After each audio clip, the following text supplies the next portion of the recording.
Hi, I'm Kimberly.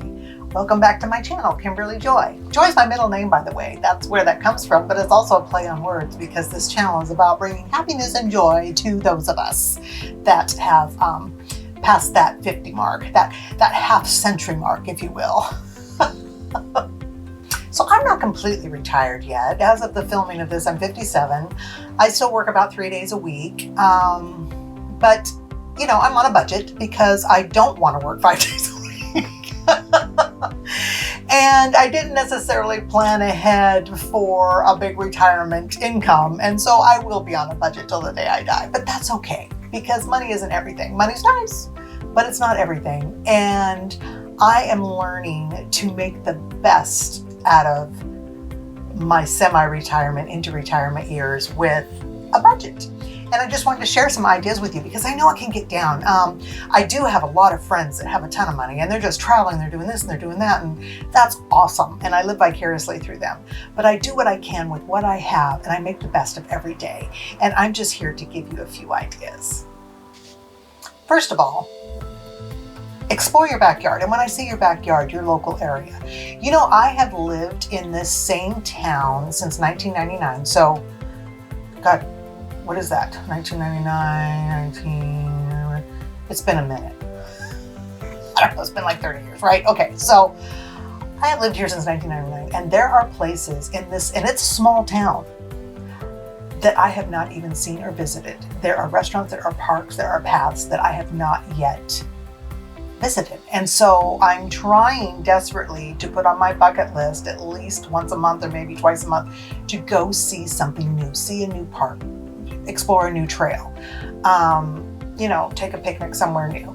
So exploring your backyard doesn't necessarily mean the four corners of your property, but just, you know, seeing what's close by that you probably take for granted. I know a lot of us live in communities where we have to get in our car to go, especially in the suburbs, you have to get in your car to go to the store, you have to go in the car to go to the bank, you have to, you know, it's not necessarily walkable. And so you drive by a lot of opportunities that could probably be very nice. And so maybe, you know, check that out. That's some free entertainment, or find a friend and go for a walk. So that's one of the things I want to start doing. Now, as we get a little bit older, we fall into that senior discount situation. Take advantage of free or discount days for seniors, or sometimes they just have free and discount days like a Tuesday, you know, like our Galaxy Theater here where I live, they have $5 Tuesdays where you can go see movies for $5, you know. There's a lot of things you can do if you just kind of scope it out and see what is, you know, discounted or free, or, you know, there's farmers markets, there's, during the winters, like I said, there's movies. I wouldn't suggest this to everyone, but I like to roller skate still. And there are, you know, adult only, you know, discounted roller skating. You just gotta scoop it out. And you can budget in a few extra dollars for those kind of things once in a while. It doesn't have to be every week, but maybe once a month, treat yourself to something fun like that. And maybe bring a friend if you've got one that is also on a budget. Also, going out to eat, split a meal. You know, we don't need to eat all that anyway, honestly. I mean, my daughter and I just went to lunch today and we split a club sandwich and neither one of us could even finish that. And it cost us half of what it would have cost, you know, and we enjoyed the time together. And, you know, so there's lots of ways to continue to do the things you enjoy to do without blowing the budget. I tend to be a little bit of a loner. I like to do things alone. I don't know why that is. I think because I get antsy and I get impatient, and so I want to do things at my pace. But it's also important for us to stay social, and you can stay social without having to spend money. I know in a past life, where there was a lot of money involved when I was married. The friends we hung out with all had money, and it was during, I remember specifically, and some of you my age will definitely remember this, back in 2008, the real estate crash. And we had several friends that were in real estate. And I saw how they retreated from social things because they didn't have the money to spend that our particular circle would spend. And I don't know if they felt awkward or maybe they just weren't being invited. I don't know what happened, but I just felt like wow, what happened to those people? And then it dawned on me, they just can't afford to do what we're doing.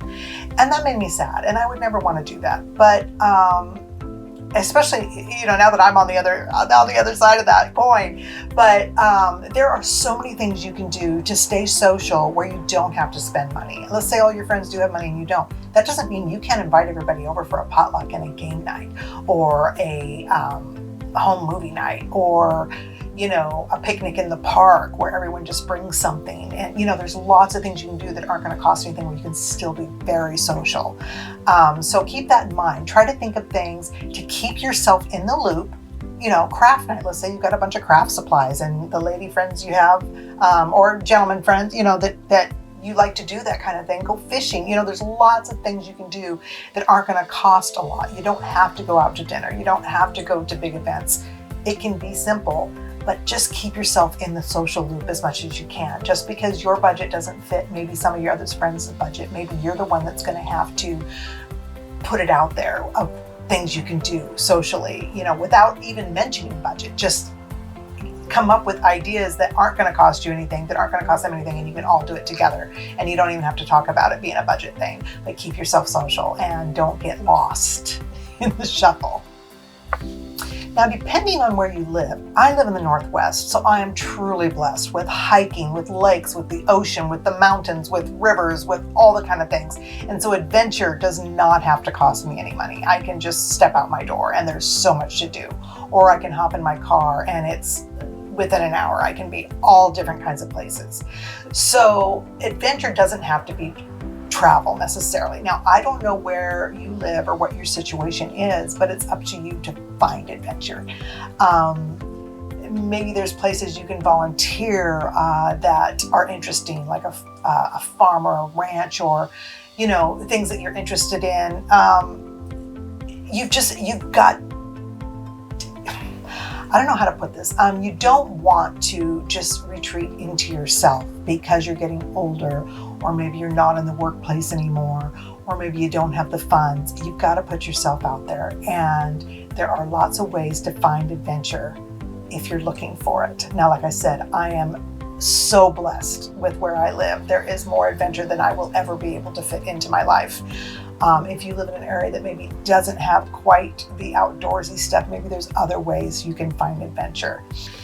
And another thing I want to talk about that you can do that doesn't necessarily have to cost you anything is never stop learning. With YouTube, there is no reason why you can't learn something you want to learn. You think I knew how to do a YouTube video before I did one? I have fixed many things in my RV here through YouTube. There is so much I do that I can learn through YouTube. I always joke with my friends and my mom, well, I'll get YouTube certified and I'll take care of that. But even beyond that, there are many classes and meetups and things like that that you can learn from others that are free or super inexpensive. There's all kinds of ways to continue to learn crafting and hobbies and anything. I mean, computers, bookkeeping, whatever. There's so many ways you can learn that don't have to cost you anything. So keep that mind busy and keep learning new things, because honestly, you're not done yet. You got a lot to do and you got a lot to offer. So keep that brain sharp. So that's all I wanted to say today. I just want you to remember that just because you're semi-retired or retired or a little bit older and find yourself on a very tight budget, that doesn't mean life ends. Life is good and you have so much to do. Do not kick back in your recliner, which I am totally guilty of. But get out there and enjoy the life you have left and make the most of it. Live every day like it's your last, and have a great one.